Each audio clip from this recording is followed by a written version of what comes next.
بسم الله الرحمن الرحيم إذا السماء انشقت وأذنت لربها وحقت وإذا الأرض مدت وألقت ما فيها وتخلت وأذنت لربها وحقت يا أيها الإنسان إنك كادح إلى ربك كدحا فملاقيه فأما من أوتي كتابه بيمينه فسوف يحاسب حسابا يسيرا وينقلب إلى أهله مسرورا وأما من أوتي كتابه وراء ظهره فسوف يدعو ثبورا ويصلى سعيرا إنه كان في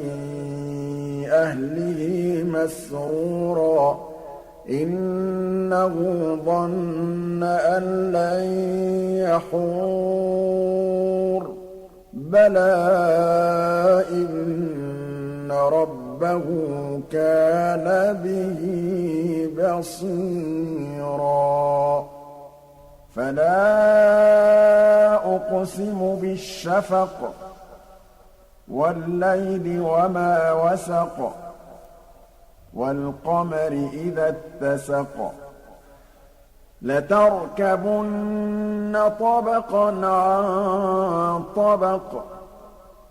فما لهم لا يؤمنون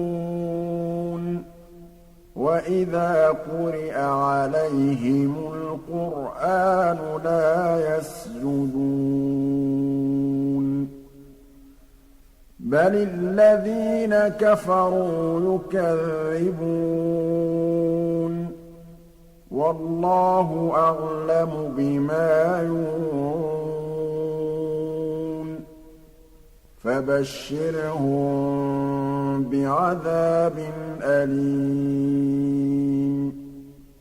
إلا الذين آمنوا وعملوا الصالحات لهم أجر غير ممنون